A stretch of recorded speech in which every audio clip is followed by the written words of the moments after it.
Oh my god, I obviously haven't filmed a video in forever, but we're going to be talking about Blood of Olympus.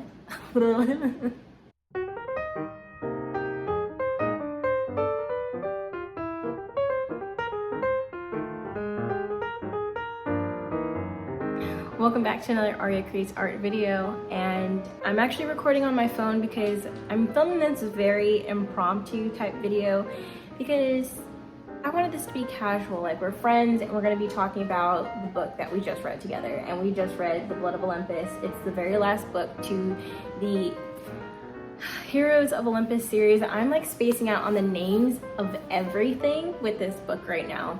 I finished it about 3 days ago, I think, and so I'm getting flushed out so much it's going to drive me insane. I finished this about 3 days ago, and I really wanted to record the video when I finished the book, but that didn't happen just because timing and everything. So we're gonna talk about it now, and I made a list of all the characters I need to make sure I talk about, because I'm basically just gonna go through and talk about each character and try not to give away too many spoilers. Okay.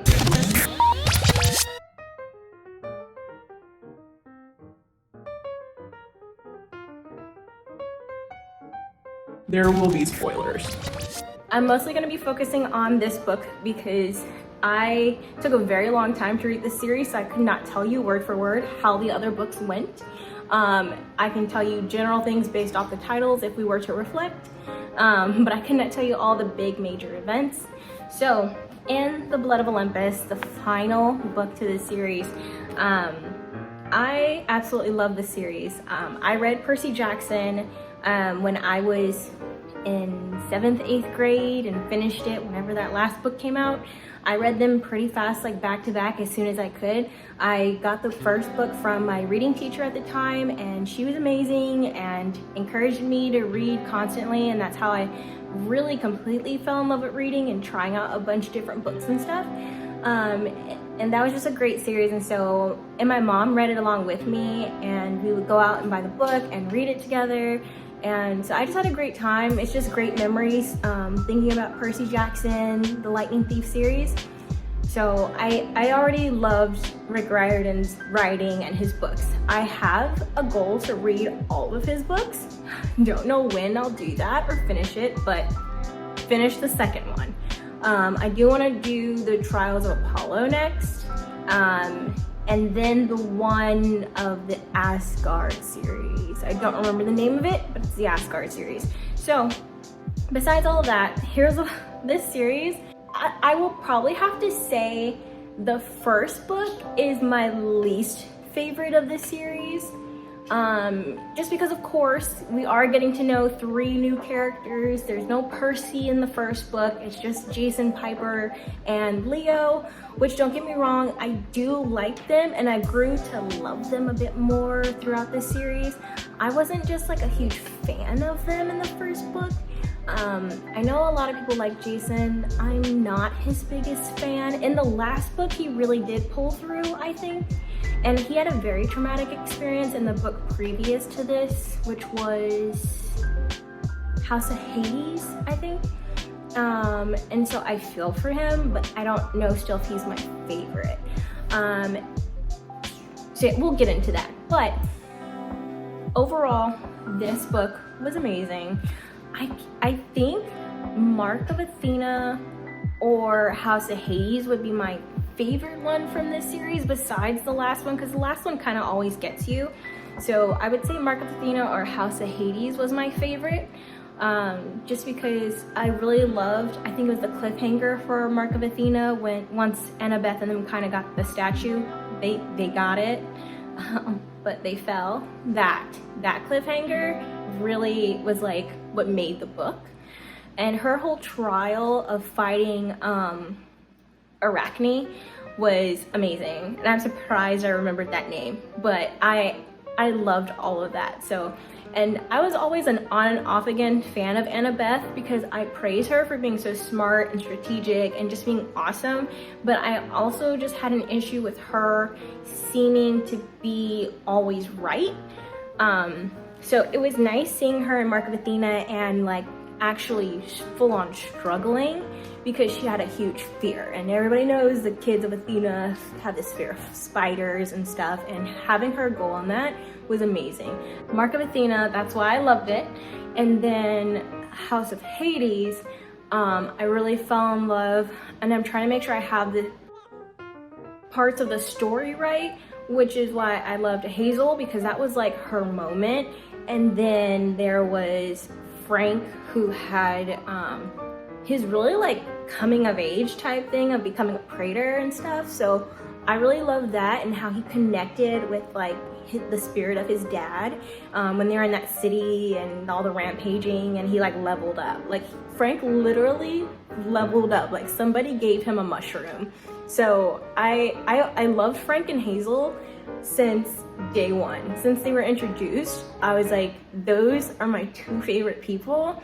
Don't get me wrong, I do have other favorites. It's hard to pick an ultimate favorite when you just love everyone. And Hank and Frank.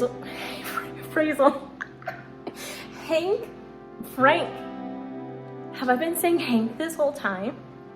Frank. I almost said Hank. Frank and Hazel are amazing. I'm somehow combining their names unintentionally. And I think I've been saying Hank this whole time and not Frank. So that's a problem. Anyways, so let's go down my little sticky note of list of people. We're gonna start off with Percy. Of course you love Percy. Percy, because you know him from the Lightning Thief series, the very first one. I feel for Percy, especially when he realized that the other camp, the Roman camp, like the people there were growing old together, and they weren't all going off to fight battles and stuff, and you could actually have a life. Like that gave me chills right now thinking about it, because that's what Percy saw and that's what he wanted. He just wanted a normal life. And I think that was like my overarching thing with Percy for this series, is that he saw his opportunity to just go have a life, which I'm assuming doesn't necessarily happen now, because I think he's in the Trials of Apollo. Because I remember I read something and Percy was in it, so I'm hoping he doesn't have to be in Trials of Apollo. But whatever, that's not the point of this. But I really feel for Percy, and I'm hoping he gets to just go and be at the Roman camp and be a happy little demigod, growing old with Annabeth, if they end up staying together, I don't know. And the other thing, and this ties in with Annabeth because she was my next character, they both are going to be like together suffering from some sort of long-term like PTSD. And that's kind of traumatic for two teenagers, especially like having to walk through Tartarus. So I think that's very traumatic for them. And you know, only the two of them could actually talk to each other about that experience, and they're gonna need some serious therapy, I think, because it really got to Annabeth at some point during this book when her and Piper were together and they're going to get the eating god's heart or whatever, which was Ares. Anyways, that whole situation. So I really do feel for Percy and Annabeth. Annabeth, like I said before, like I have like this like hate-love relationship with Annabeth, just because always right, and then she always have to be right type situation. But it's nothing against her, but yeah. And then Percy is always just off doing dumb stuff. Like you can't. That's why she calls him seaweed brain, because it's just like, do you think before you act? So it makes me even question sometimes if Annabeth has ADHD. What, I'm not saying she doesn't, because all demigods do, but it's just like she constantly sees how much Percy just runs off and does shit, and she's just like, what? Did you think about that before you did it? No? Okay. So I feel that. Next person, actually I want to talk about two little mini side characters real quick, just because they're quick and they're funny.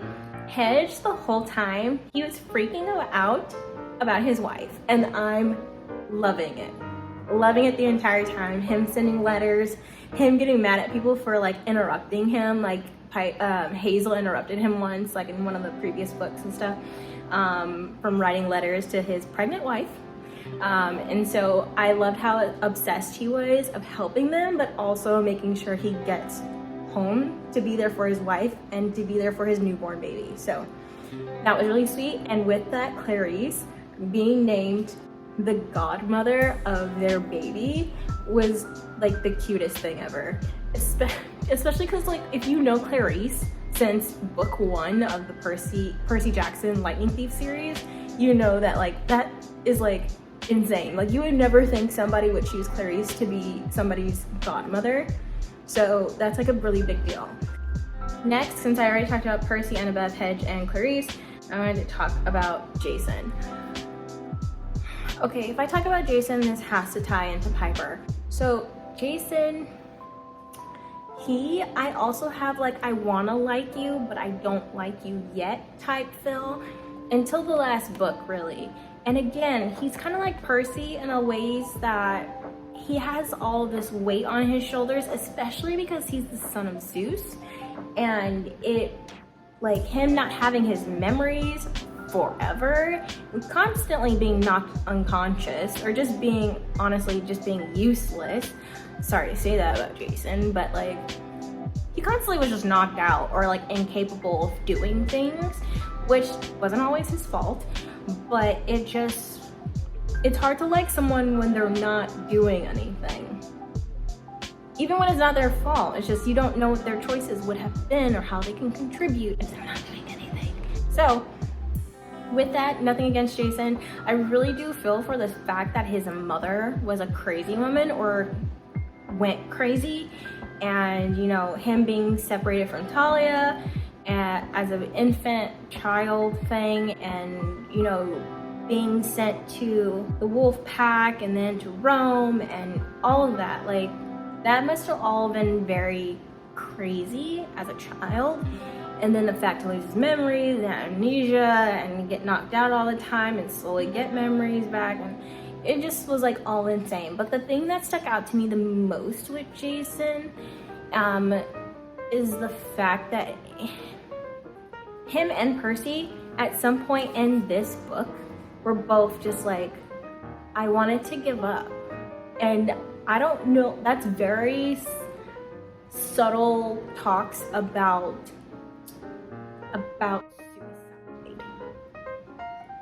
suicide. You know? So I thought that was very interesting how that kind of got tied into here about how they were just gonna let themselves go and just give up.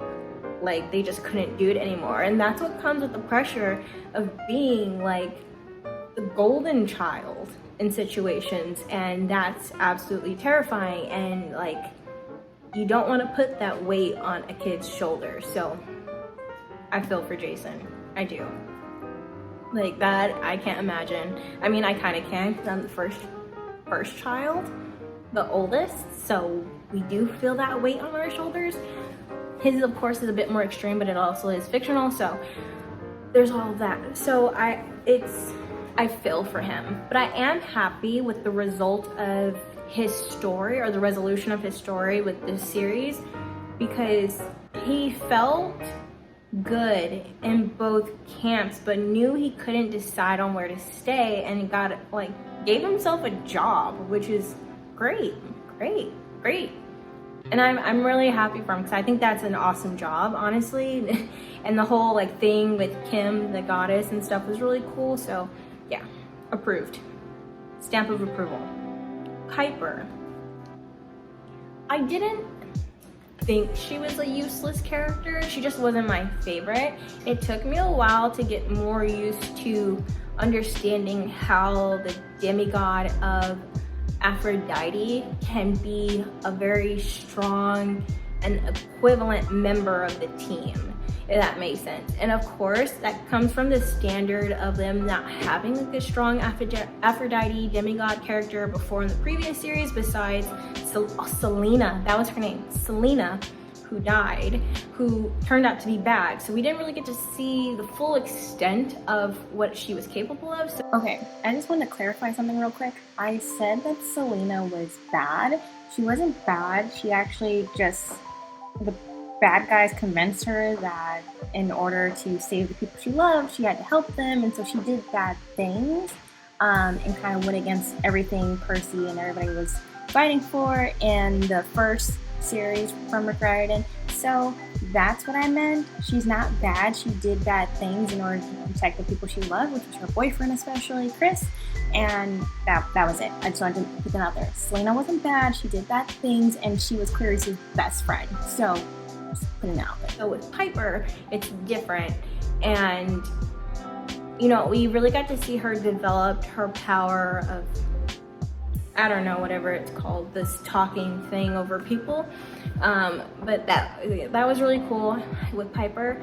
I think something that stood out to me the most about Piper, the best part with Piper, and of course it happened in the last book, was the fact that she was able to just accept fear and help Annabeth through that small trial that they did. It wasn't small, honestly.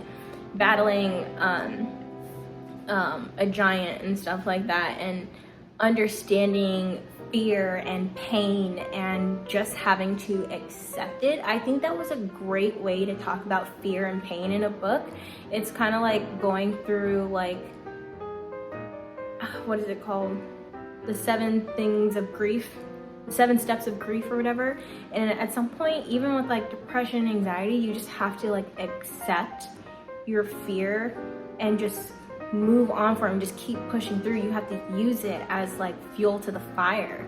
And so I thought that was a really cool way for Rick Riordan to discuss like fear and pain, and just not being afraid of it.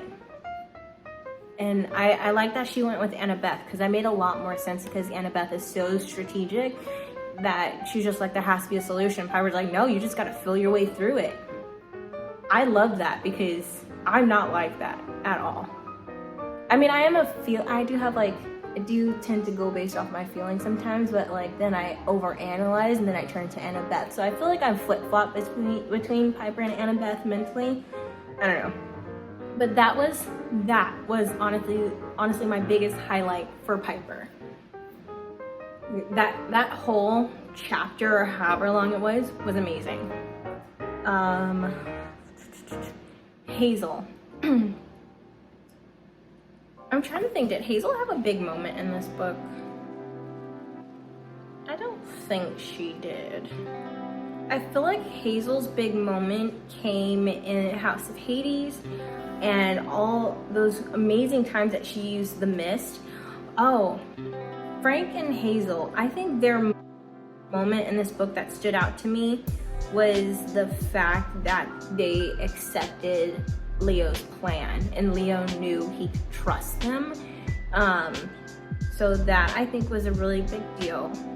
And I mean, Hazel's so sneaky now, just throwing the mist any which way she wants, like on the vial, the cure, death cure, or whatever it was.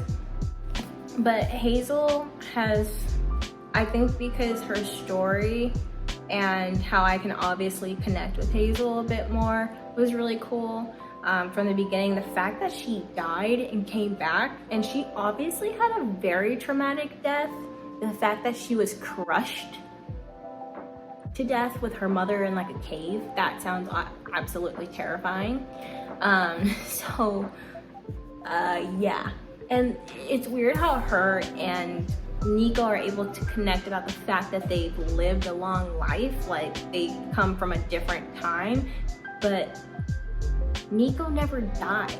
So Piper really doesn't have anyone to connect with that with, the fact that they died and came back. But Nico understands death so well, and the fact that he was searching for his sister but got a different sister instead, or found a different sister, I thought was really, really interesting and cool for the series. And I think having Hazel around was really good for Nico, rather than him bringing back his actual sister Bianca, because I think he would have reverted back to being a bit childish, and not developing into who he is now, because he had to take care of Hazel. he didn't have to, but he took it upon himself to care for her. And yeah, I think that was great for the both of them to have each other. I'm trying to think of what else with Hazel. I do like the fact that Hazel connected with the goddess, what was it? Hecate? I don't know how to say all the god and goddesses' names. Hecate? The one over the mist. The goddess of magic, I think. Crossroads, I think also. So I liked all that stuff with her, and I think that was in House of Hades mostly. But I thought that was a really, really, really cool part for Hazel. And what else?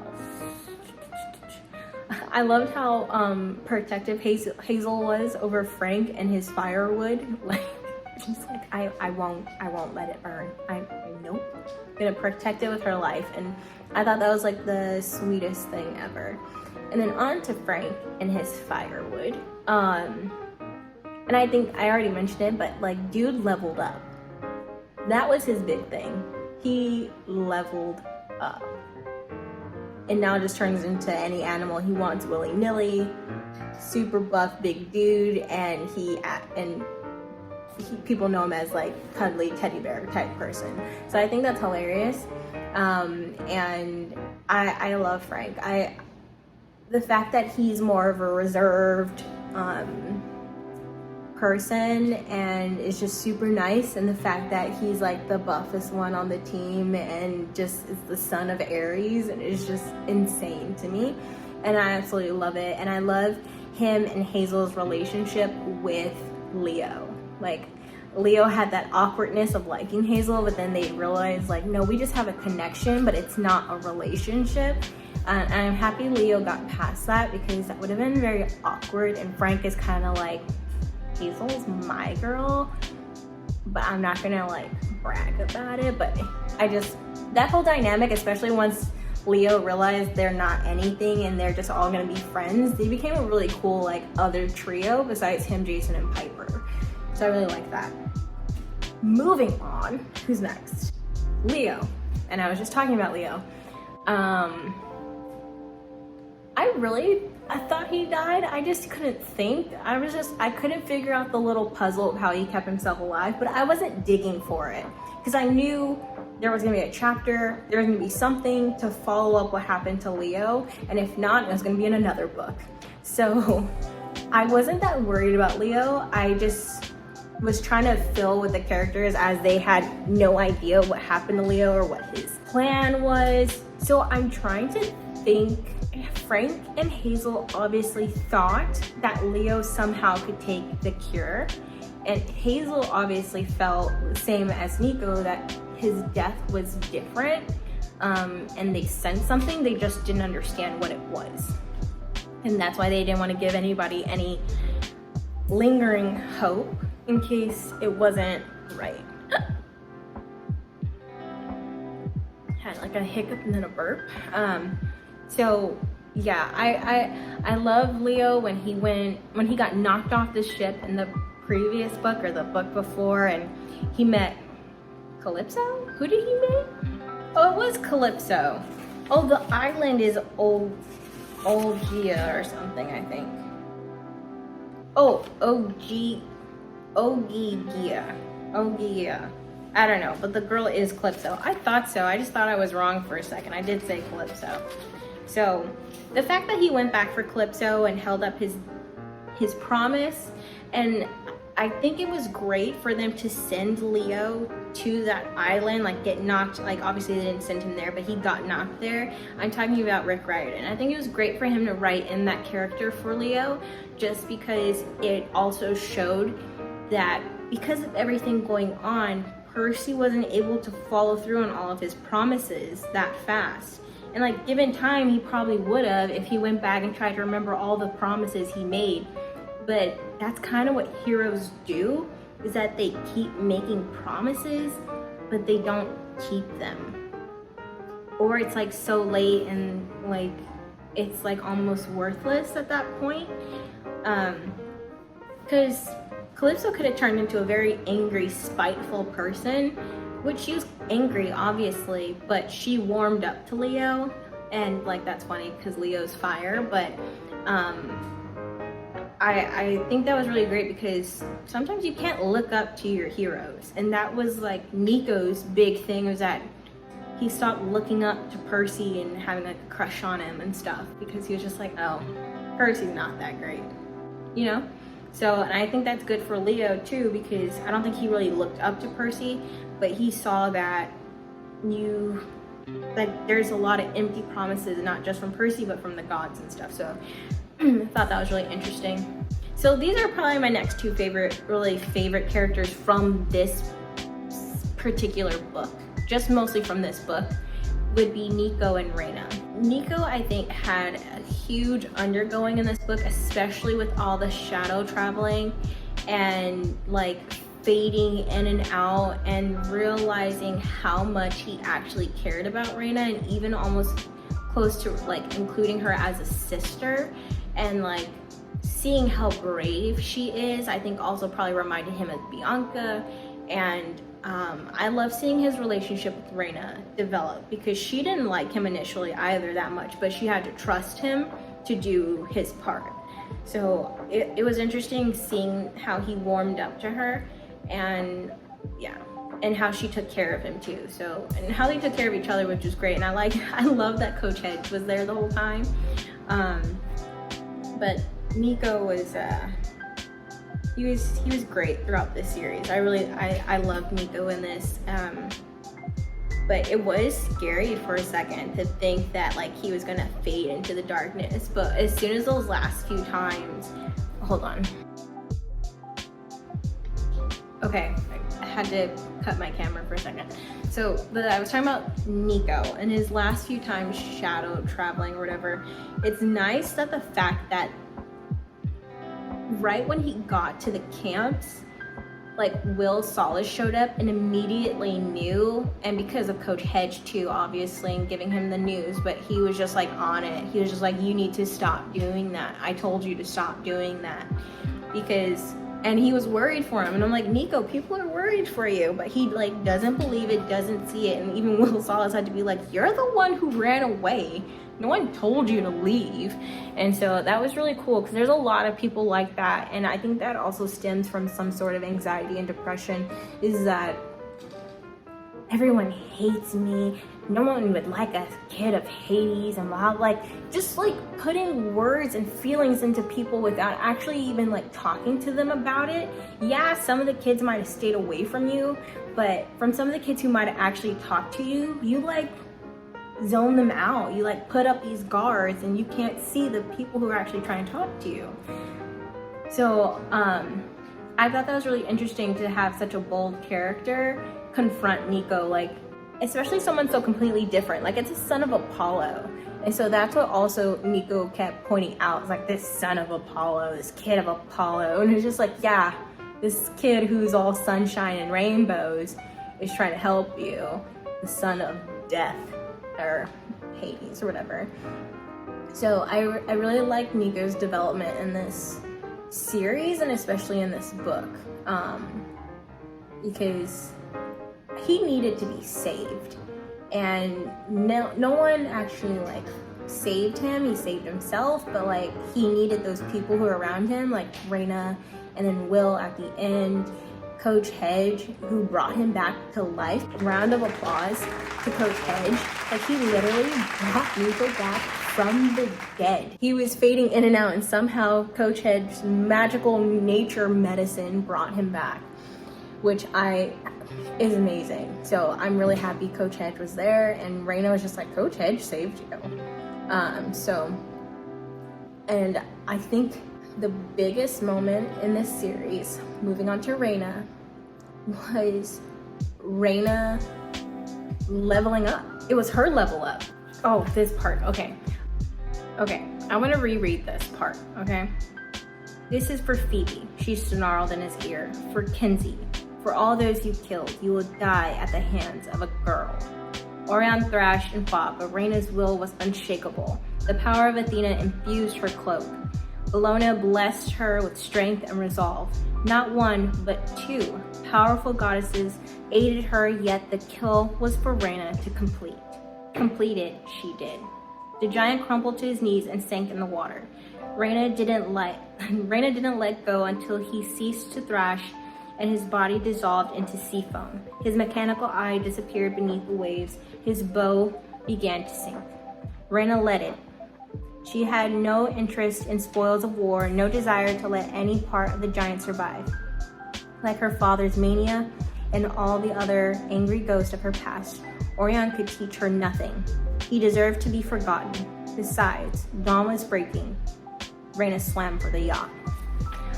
I literally was reading that in the middle of the night and I cried. Those last few pages, that chapter for Reyna literally made me cry. I didn't like full on cry, but I had a couple of tears. I was like, oh my God. Like, I thought that was the most amazing thing in this chapter. Rick Riordan makes amazing last books. This one, The Blood of Olympus, compared to the last Olympian, were amazing. I think I cried a lot more during the Percy Jackson series just because it was the first time I read that series. I was a teenager. I was very emotional.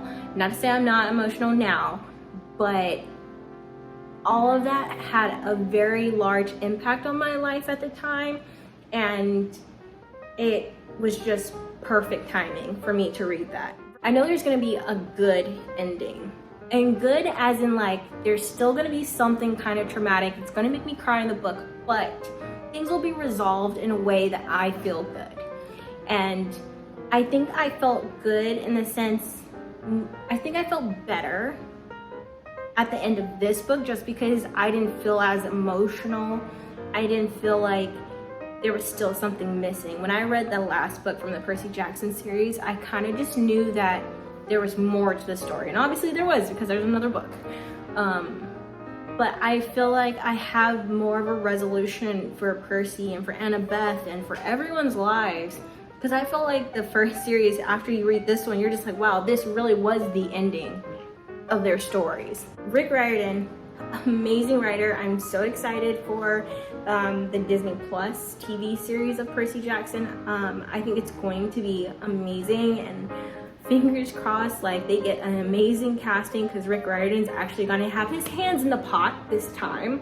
And I think it's actually going to be great, and I hope they're able to do that series and this one and Trials of Apollo. Like, I want them to do all of it, and I just know that it's gonna be great. I'm so excited. That is it. I want to thank you guys so much for tuning in for this video for Percy Jackson, for whichever character you were excited to hear me talk about. If you were just excited to see what I thought about the book or the series or Rick Riordan, I mean, it was all amazing. I can't give this book and the series enough praise. And I definitely think if you haven't read it, if you're a parent and your kids haven't read it, read it with them. My mom read these with me when I was in 8th grade. I mean, just so we could talk about it, and she loved it too. So I think it's a great series to read either by yourself as an adult, as a kid, as a family. Sorry, I'm having trouble hearing you. That was absolutely terrifying. Anyways, thank you guys so much for watching, and I'll see you in my next video, and hopefully it's a book video. I'm super excited. Anyways, bye.